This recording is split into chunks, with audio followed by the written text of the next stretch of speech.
And his predictions and tracking have been very, very accurate, and that's why we bring you the financial experts who actually have a proven track record, not the ones that were telling us everything was going to be, great 2 years ago when they knew full well we were going into a recession/depression. He's been on the news lately talking about the next 2, 5, 10 years, not sure when, the real specter of hyperinflation, what that means. It doesn't have to be Zimbabwean or Weimar Republic level to be devastating, so I wanted to get him on to talk about that. Also, his prognosis for the dollar, because we've got people like Harry Schultz, who's a highly respected and been pretty accurate in the past. Also, Bob Chapman has confirmed from embassy people he knows that they are telling embassies, dump your dollars, hoard foreign currencies for September. Now, is that just some drill, or is that an ominous sign of global dumping of the dollar? Who knows? We'll ask him about that and a lot more in the next 20 minutes. Mr. Faber, thank you for coming on with us. It's my pleasure. Okay, you got the floor. Tell us about the specter of hyperinflation, what you see happening in the world economy. Is there going to be a recovery, or is this just the beginning? Well, basically, the U.S. economy went into recession in October, November 2007. But initially, because the government manages to massage figures, it didn't show up right away.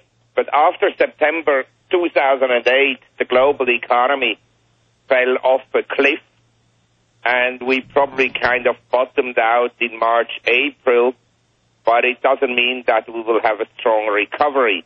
I think if you look at the cycle 2001, when the recovery began, to 2007, we reached a peak prosperity sometimes in 2006, early 2007 in the world, and we're not going to go back there anytime soon. The problem I have with inflation is this. The government's reaction to the crisis has been essentially to slash interest rates to zero. In other words, the very policies that created the crisis post-2001, when the Fed slashed the Fed fund rate from 6.5% down to 1% and kept the Fed fund rate at 1% until June 2004, when actually the recovery had begun in November 2001. That led to the housing bubble, to the credit bubble, and to the problems that we are facing today. So the same policies are now applied, zero interest rates, which of course robs essentially the savers of any income on their deposits with banks and in treasury bills. And at the same time, this time around, we have this huge expansion in the fiscal deficit, in the budget deficit of the U.S. government. And the projections, who knows what they will be eventually, but I'm sure this year the fiscal deficit will be in the order of $2 trillion. Now, the government is forecasting that it will come down next year, but I'm not sure about that. Now, when you combine large fiscal deficits with expansionary monetary policies, it is very likely that at some point inflation will be relatively high.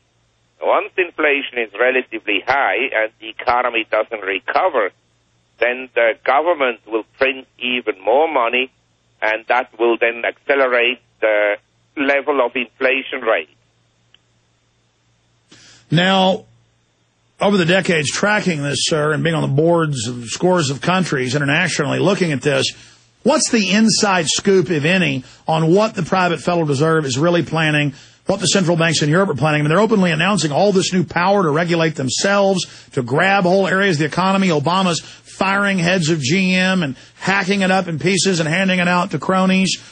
I mean, it's getting really serious. Well, I mean, basically, we had two systems until the end of the 1970s in the world, essentially free market capitalism, the market economy, and the planning economy. And as you know, under communism, socialism, central planners totally failed with their policies to create sustainable economic growth. And if you traveled to Russia in 1980 or to China in 1980, these countries were really impoverished. And the U.S. in particular today economy is moving towards an interventionist policy of the government moving into the economy and trying to fix the economy left, right, and center. In the extreme case, you would go essentially to the planning economy, but it's not going to happen right away. But basically, the more the government has an influence in the economy and intervenes in the economy, and I have to stress that the current crisis is not a failure of free market. It's a failure of government intervention. One of the big interventions was obviously Fannie Mae and Freddie Mac, which essentially had cheaper access to funds than the banking system. And these were the big bankruptcies in America in terms of size. And also other regulatory intervention into the money market, into the price of money by the Federal Reserve post-2001, also, as I just mentioned, created a problem. So it's not that the free market has failed, it's the interventions by the government that failed. And now these failed policies are even enlarged, and that is where I have a problem with the current economic policymakers. Well, yes, sir. I'm no economist, but it's just common sense watching the markets, following how this works. You have these elite banks, elite brokerage firms, elite power structures who want the planned economy, as Carol Quigley wrote in Tragedy and Hope. They actually are what I'd call crony capitalists, monopoly capitalists. They're not free market. They're actually using government regulators to force the sale of banks, brokerage firms, credit unions, infrastructure to them. And they are being engorged, being rewarded for the crisis they created, and now vertically integrating everything. And now they've made the crisis even worse since the banker takeover in October of last year in Europe and the U.S. And now I'm sure you've seen the new, quote, federal, redo where they're claiming they're going to have new regulations. But when you read it, it just says absolute power of the Federal Reserve to do whatever it wants to take over any industries. I mean, again, where do you see this ending? Just with one global bank ruling everything, this new bank of the world that we're going to pay our carbon taxes to? Well, I think it's difficult to see where it will end. But as I pointed out, I think it will end with much more inflation. And there is a big misconception in the world, which is that when the economy is weak, there are no inflationary pressures. Usually, when you have a strong economy, you have low inflation. And when you have weak economy, you have high inflation because of the government's interventions in the economy through fiscal measures, fiscal deficits, and through expansionary monetary policies. Basically, you can have huge excess capacities and high inflation.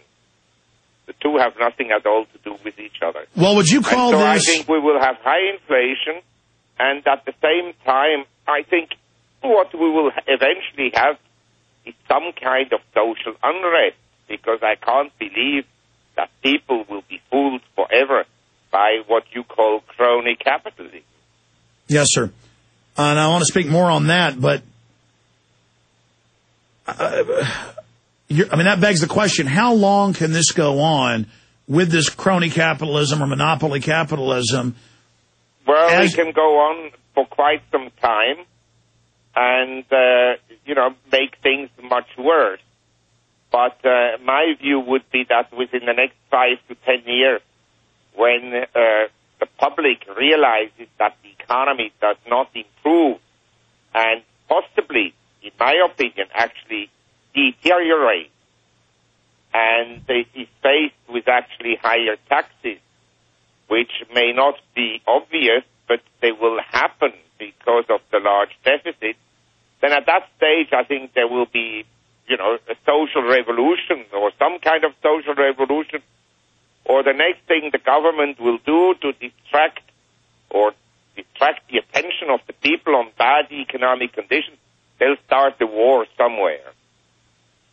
Ah, very well said. That's what they normally do, and it looks like with North Korea and Iran, they could be steaming towards that goal. Would you call the most likely outcome a type of hyper-stagflation where the real economy's dying, but they flood the world with these worthless notes and credit? And so we're going to have a continual stagnation like Japan, or will it accelerate towards a black hole with an overlay of inflation? And how bad will that inflation be? I mean, will it approach Zimbabwe or Weimar, or will it be 20-30% a year? Well, I tell you, it doesn't really matter whether inflation is 10-15% a year or whether it's the Zimbabwe style of inflation. Because if you go up to 10% inflation a year, it's likely that you will then go to 15%, and if you're at 15%, it's likely you go to 20%, and so forth. It's once it's the inflation magic is let out of the bottle, it usually accelerates and expands. So I think the likelihood that we will have eventually high inflation rates in the U.S. are very high.